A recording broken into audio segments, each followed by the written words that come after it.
Hi guys. Welcome back to my channel. Good morning. અને જુઓ આજે હું અને મમ્મી બંને સવારમાં પોરબંદર જવા માટે નીકળી રહ્યા છે. અને જુઓ સવારમાં ફાર્મ હાઉસથી કેટલો સરસનો વ્યૂ આવે છે. આ બધું સિટીમાં અમે ડેઈલી મિસ કરીએ છીએ. જુઓ લાસ્ટ મિનિટ સુધી મમ્મી ઘરનું કામ નથી છોડતા. જુઓ હવે અત્યારે છેટે નીકળ્યા અત્યારે ઘરેથી જવા માટે.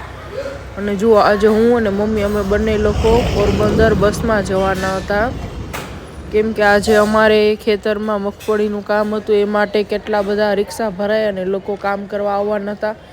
એટલે અને જો આ બસ આવી ગઈ.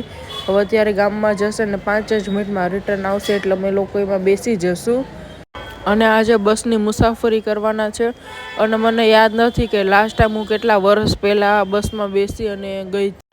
આ અંકલના હાથમાં જે છે ને એમાંથી એ બધા લોકોને ટિકિટ ફાડી અને આપે છે. અને જેમ જેમ બધા લોકોના સ્ટેશન આવતા ગયા એમ બધા લોકો ઉતરતા જાય છે, કેમ કે બધા લોકો કોલેજ વાળા હતા એ ઉતરી ગયા એટલે બસ એકદમ ખાલી થઈ.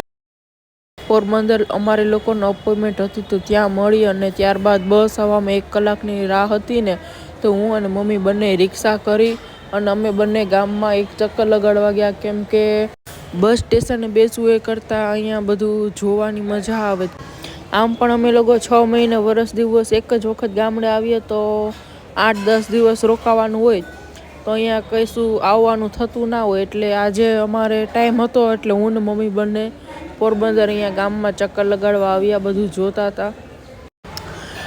આ પોરબંદરમાં એક શોપ આવેલી છે જેનું નામ ગીની છે અને આ શોપના નામ પરથી મારી મમ્મીનું નામ પણ પપ્પાએ ગીની પાડ્યું છે.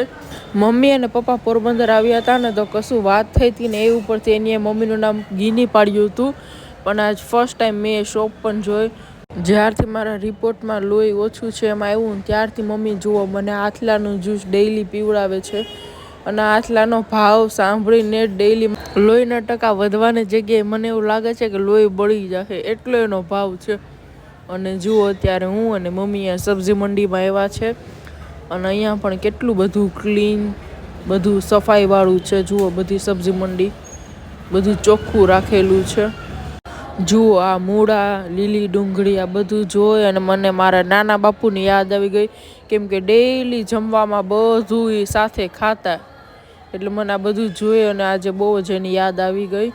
અને જો ત્યારબાદ હું અને મમ્મી ખાજલી લેવા આવ્યા હતા, કેમ કે પપ્પાને સુરત લઈ જવાની હતી એના માટે અને એના ફ્રેન્ડ લોકો માટે. જુઓ અત્યારે અમે લોકો બસ સ્ટેશને પહોંચી ગયા, કેમ કે હવે બસ આવવાનો ટાઈમ થઈ ગયો હતો. એટલે હું અને મમ્મી અમે બંને લોકો બસ સ્ટેશને આવી ગયા હતા.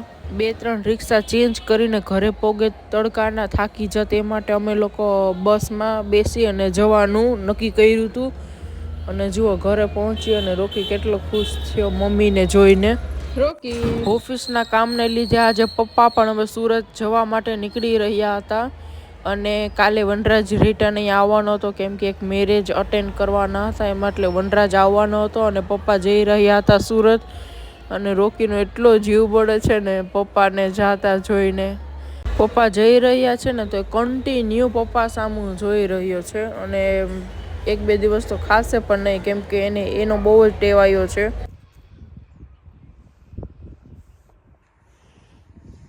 એ ઉભર બિચારો અહીંયા બેહીને જોવે હે.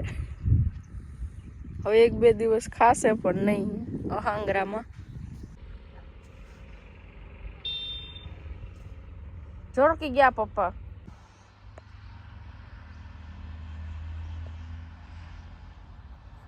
રોકી અહીંયા આવતો રહે હવે. આવતા લ્યો શેઠ. બેહી જા. રોકી તને મૂકીને પપ્પા સુરત વયા ગયા. આપણે સુરત જવું ને?